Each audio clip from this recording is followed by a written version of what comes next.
Sorry about that, guys. I went to go check the all trails map and closed my camera by accident. So yeah, you can just hunt out here. If you are a resident, it is really inexpensive to hunt out in Colorado. If you are not a resident, you have better chance of buying a house. You might as well just go buy a house. Yeah, or at least a camper. It gets pretty expensive. Like a out-of-state fishing license is like, I think $400 compared to like $40 for the entire year, March 1st to March 1st.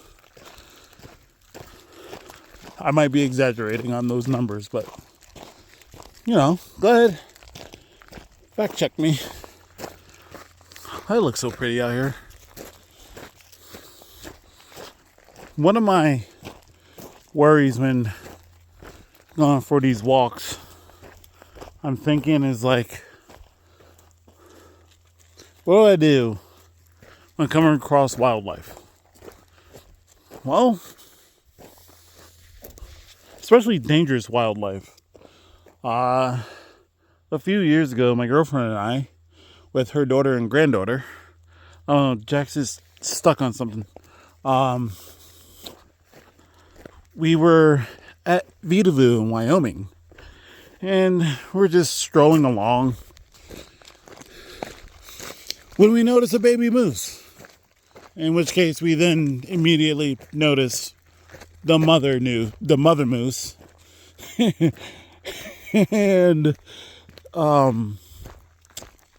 first things first, do not approach.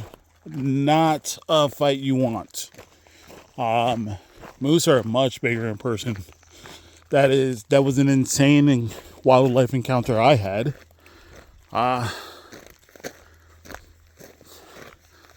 Or how about something bigger? Or maybe not bigger, but something with more pointy parts. Like puma or mountain lion, whichever you want to call it, a bobcat. Jax wants to explore. We haven't actually come across that.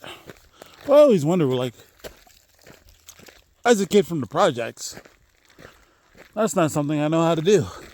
Probably something I should have researched before deciding that I want to go on these walks alone without my girlfriend, who is legally able to own a gun in the state of Colorado, while I am not. So, I don't know. If you see this, I'd like to know, do you have any tips and tricks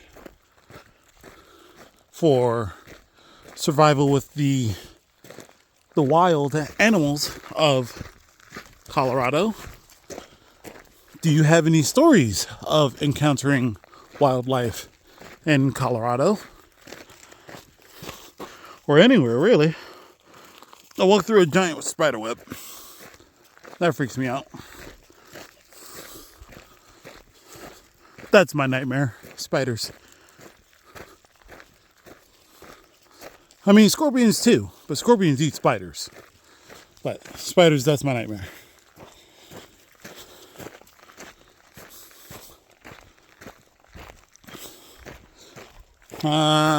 Looks like I'm coming up on a junction, and I don't actually know which way to go.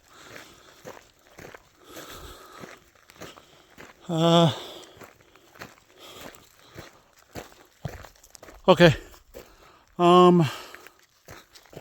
This way. What's this one? Greasewood Flats Trail. It's that way. We're gonna continue on the Highline Lake Trail because we are parked on Highline Lake.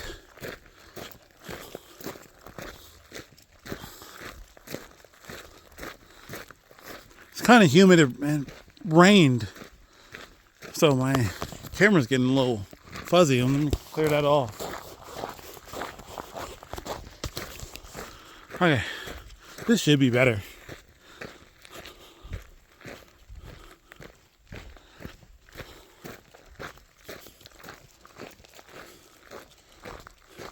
It's great. Before we decided to stay up at Highline State Park, we were out in the desert, the fruited desert. That was quite the endeavor. BLM land, it is free to camp on, but the likelihood of finding power hookups there is very low. Actually, you should never expect power hookups on BLM land, but it is completely free dispersed camping. This one, Eagle Loop, looks more like a bike trail. Highline Lake there, Highline Lake there. And this must be Eagle Loop as well. Come on, Jax. Now, All Trails told me that Highline Lake was only about a mile. Those signs say 3.3 miles. Did I bite off more than I could chew?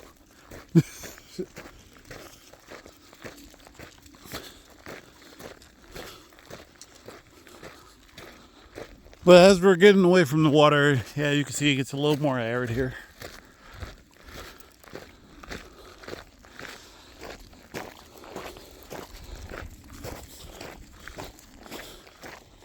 I may have tagged Jax along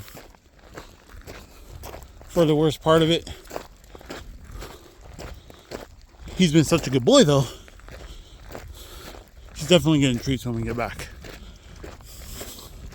I did not bring anything with me because I thought it was just a small loop. So, lesson learned there.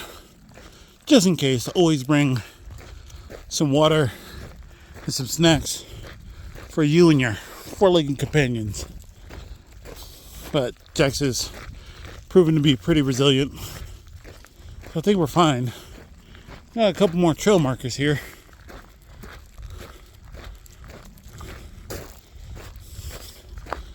Also, Colorado's very clear on their trail markers. Blue being for hiking trails, green being for bike trails. You found some more poop? He's so interested by poop. This guy is. I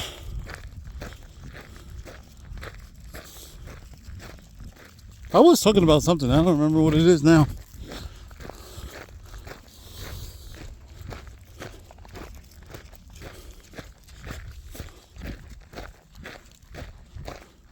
But I think we're like in the middle of the loop now. It's a really big loop.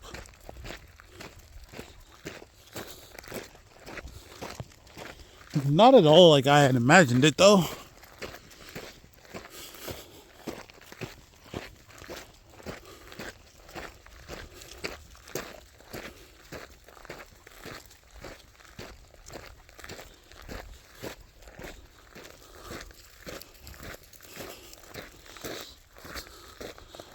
One of the other goals, aside from getting into better shape so I can ride through trails here in Colorado, I like to get some sort of GoPro or action camera equivalent.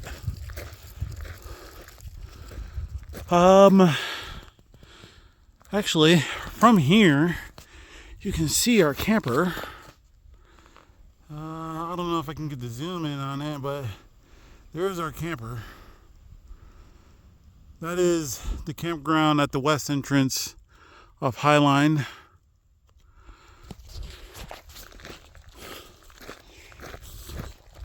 So we walked all the way from over there to where we are now, around that way.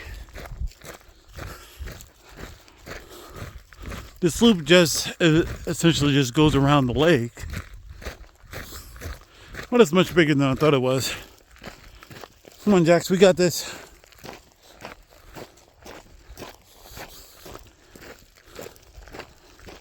You're tied up in the leash though, dude. Come here. Oh no, never mind, you got out. Cool beans.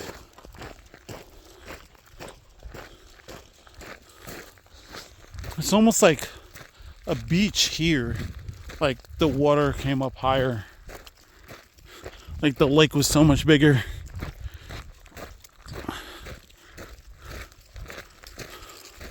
And if you've ever been to larger lake beaches, let's say like one of the Great Lakes, or even one of the larger ones in New York,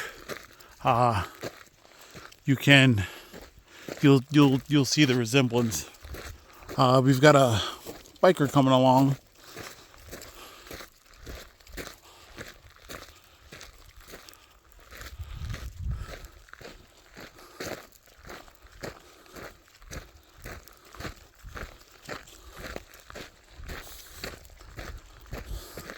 Well, that's all part of the bike trail over there. This trail, Highline Lake Trail. So basically, if we stay on the gravel, we're fine. If we go on the dirt, it's bikes, which looks like there's part of a bike trail here. Yeah, I definitely would like to get an extra camera. That way I don't have to take these videos on my phone. While I love the camera on my phone, it'd be a lot easier if I had like a hand, my other hand free. You know, in case I slip, fall, whatever it is, have to grab Max or Jax, whoever I'm walking at the time, because obviously I got them on the leash in one hand and my phone in the other. There's another hunting blind down there.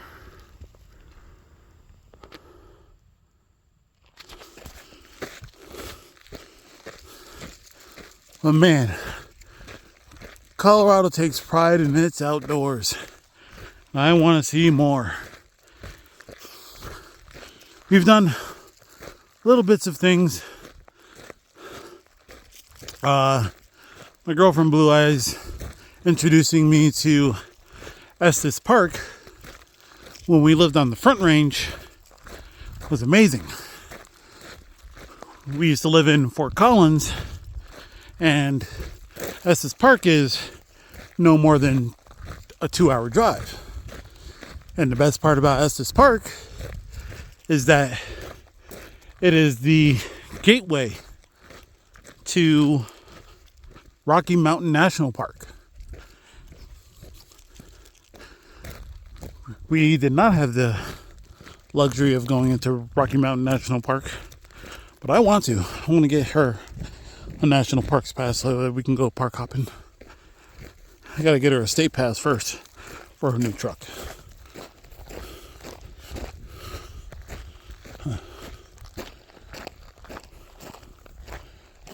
Morning, gentlemen. Morning. Your dog looks happy. Oh, he is so happy to be out. Say hi. Be gentle. Up. Come off to the side, Jax. All right. You guys have a good one. Come on, Jax. All right, Jax, out of the way. How's it going? Doing all right. How are you? I'm doing good. Thank you.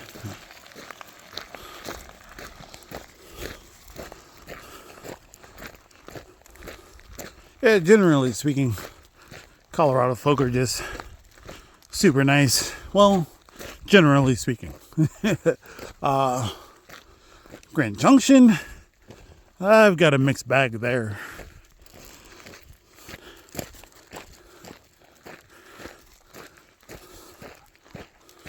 But going on these walks, it'll definitely be good.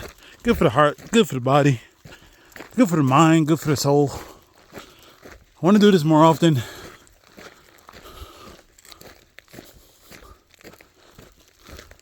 Maybe also like get gym membership. I've never had a gym membership. I feel like I'm breathing pretty hard. I'm probably not. I might just be underestimating myself a little bit here. I wonder if I made a wrong turn.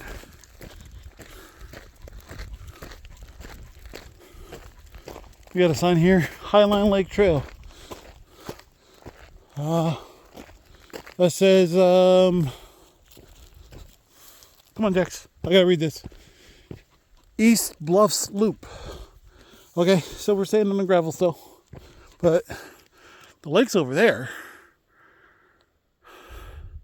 So I'm a little bit surprised by this loop. Come on, bud.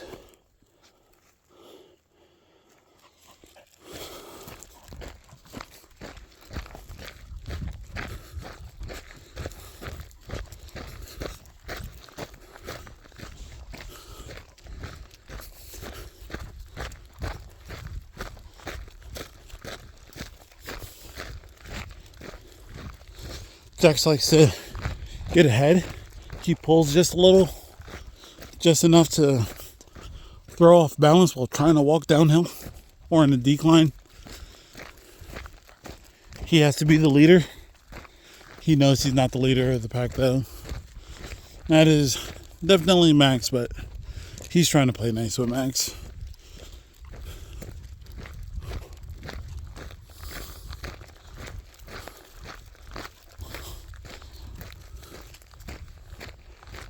Just about 20 minutes into this video. Covered a big ground, I think. Like I said before, I thought this loop was only like a mile long. You got like 3 miles of loop. I started recording in the last video. I had already started. I had already been on the walk for 15 minutes. And then cut that one off by accident. Here we are another 20 minutes.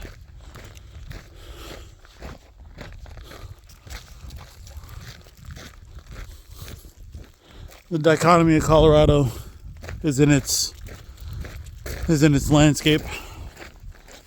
Especially here in the western slope, you get lush green between where there's farmland and then near lakes, and then even just around the lakes you end up with this arid desert look-alike.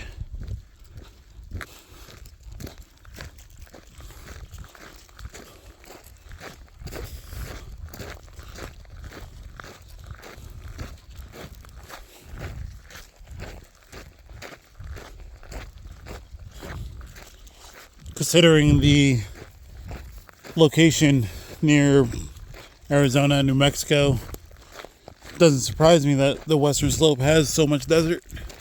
It does surprise me that it gets this hot in this part of the desert. Grand Junction, the Grand Junction area, well, the Mesa Valley area in general, over the past month has consistently been triple digits. I mean, I grew up in the tri-state area. I'm not adverse to triple digits, but the consistency of which triple digits hits out here is insane. This is now my second summer in the Mesa Valley. It is insane. Again, you know, I've seen transformers blow in the New York, in the tri-state area from the amount of heat, but these guys are born in it. They weather this. This is a tough people to be living out here. Also, it's incredibly dry. Like, yes, I know I said this, it was a desert. It does not rain often out here in the Mesa Valley unless you are up on the Grand Mesa or one of the plateaus, one of the bluffs, one of the mountains around here. You do not see a lot of rainfall at all. Any precipitation. This past winter, snow, when it happened, I was so excited. I love snow. What'd you find, Jax? Oh, you're just trying to go potty again?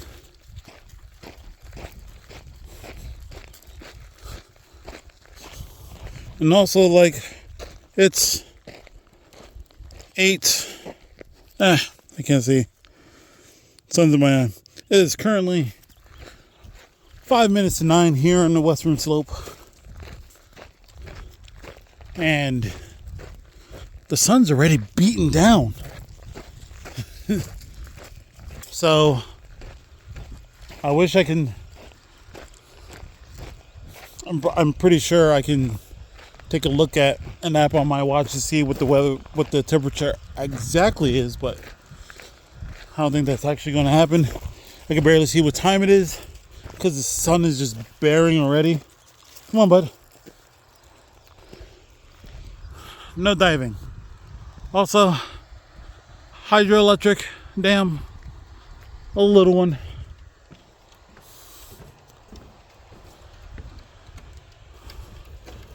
But it sure is pretty on the water.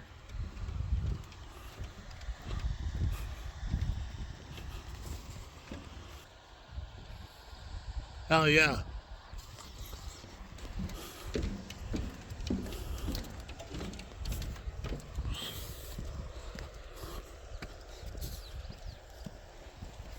Jax, you have to pick a place and not right on my toes, dude.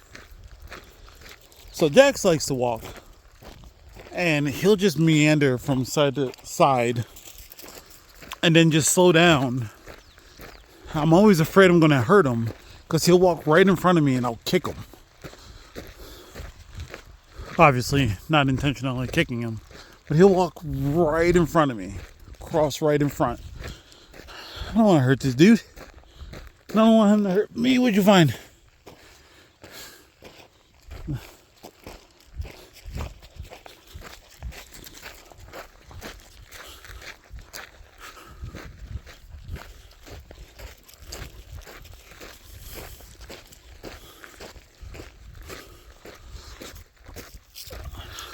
There was one time, Blue Eyes and I, when living in Fort Collins, we went to whatever the reservoir is over there. I forget the name of it now. Horsetooth Reservoir. On the north side of the reservoir, there are some bike trails, some hiking trails, and we were just walking around with the boys, Max and Jax, and we were going to go in one direction, and there were people that we had saw. A birdie. There were people that we had seen go in the direction that we were going in, and then we noticed that they were coming back.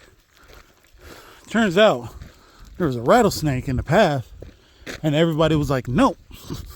So when they told us, we were like, nope.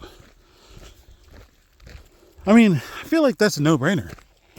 You know what I mean? In the case of snakes in the ground, I never